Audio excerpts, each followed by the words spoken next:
Hey guys, welcome back to Mana Down Under. Today we're looking at the new Karn, Scion of Urza.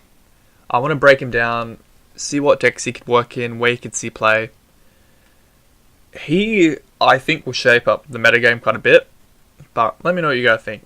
So, we've covered Karn before. He's a 4 mana, 5 loyalty planeswalker, colorist. His +1, reveal top 2 cards to your library. Your opponent picks one, puts it into your hand, and then you exile the other one with the silver count on it.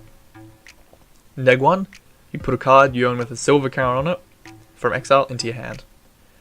And that's the main thing what everyone looks at, because it's a generic mana draw card engine that can fit into any deck at not too much mana. That's what everyone's looking at.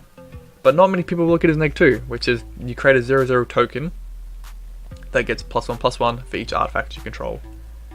So when I look at this card, I try and break him down. I want all my abilities to be useful in a deck. It's kind of pointless to have dead weight in your deck, even if you don't use ability. So we'll even look at compared to the previous Karn. So is he as good as the new Karn? I don't think anything could be. The new Karn is old Karn, sorry, is nearly $100, but he's so powerful. He's exile any permanent.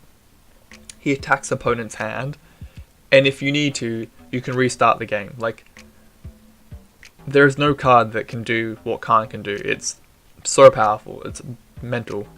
But the new Karn is a lot cheaper. He's only 4 mana, not 7. So you don't have to play him in like a greedy land based deck. So non-Tron variants can run him.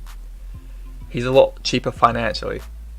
Trying to run a playset of old school Karn, $400. New playset, or probably 120. He's pre-selling at 35, which is on the high end. When packs get cracked, I reckon 25, 30 would be pretty normal. So the new Karn is more mid-late game, just card advantage and maybe create a little bit of a board presence, and that's where I try to fit him into decks. So our Tron variants are where we're going to see the new Karn. Not just because he's already got his name in the Tron deck list already, but it's kind of the deck he can support without being removal based. So Mono Green Tron. Mono Green Tron's got a ton of your stars running around, like your mana fixing draw artifacts, as well as like Wormcoil Engine, which when it dies creates more tokens. So there's pretty good board presence for artifacts already in that deck. So his Neg 2 is actually quite good, as well as he can keep your card advantage going, keep you drawing. But the deck has advantage like Ancient Stir and can still find him. Here's a way to be drawn into if you need him quicker. Mono Blue Tron. It doesn't see much play in Modern, but the new Karn could bring that up. Because Mono Blue Tron, unlike any other Tron variant, don't want to, well, they don't really care if they turn 3 Tron setup. They can go the long game, and the new Karn really supports the long game. So card advantage, the constant token board presence, which this deck has such a high artifact presence already. It fits quite well into that deck. For Eldrazi Tron, which is probably the most popular Tron you'll see now, it's got a little bit of an artifact presence, a little, like through Ballista and that, but its sideboard is very artifact heavy. So game 2 and 3, your Karn becomes a bit more powerful in the token area, but in this deck he's more here for card advantage, because Eldrazi Tron turn 3-4 will have most of the hand out, so the new Karn just keeps you going a bit longer, stops you burning out. Affinity. Affinity is a really powerful deck, and they will dump the hand out turn 3 easy, all gone. The new Karn gives them further cards to keep playing with, and that token in an Affinity deck will be very fat. It could be a 10-10 quite easy. Like, even if you put Cranial Plating on it, you've now got a 20-10 easy.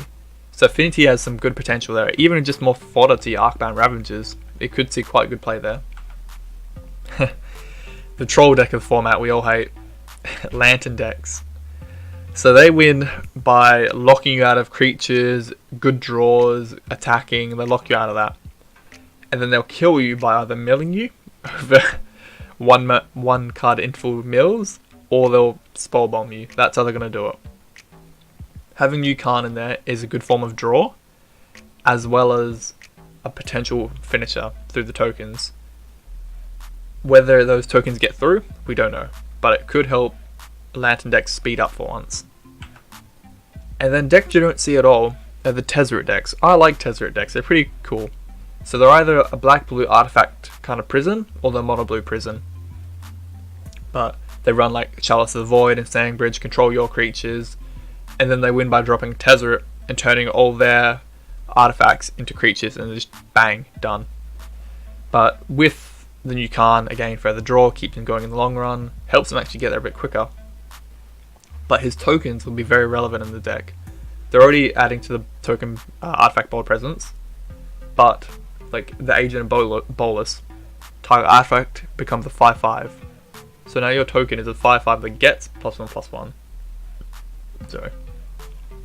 So it could bring up the Tezzeret decks. They're not very high in the metagame, like 0.5%, not even. But it could bring them up to maybe 1-2%, we don't know. But even other formats, Modern clearly is where Karn's going to see play. It's where he fits in. But Vintage Legacy, you could see play. Your Workshop decks, incredibly artifact heavy, so your token will be pretty fat, and it gives them draw. Those decks dump the hand out so quick in that format.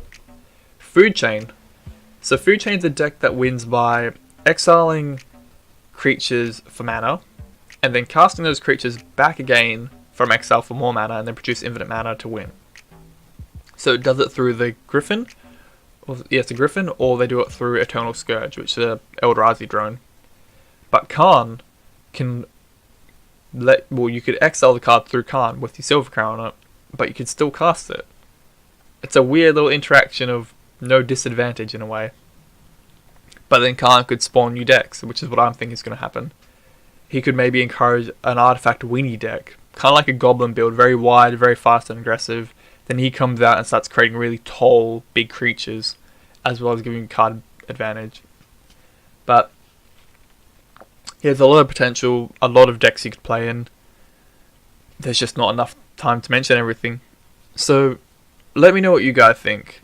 There's so many decks he could work in, so many. And I shouldn't have to say it, but Commander. He will see play in any Commander deck he wants, quite easy. Standard play, yes, he'll see play because of his Karn advantage. Whether he sees play because of his artifact synergy, don't know, but definitely the draw part. So let me know what you guys think. Tell me if there's any decks I haven't listed that could work well with, and have a good one. Thanks for watching, guys. Remember to like and sub, and have a good one.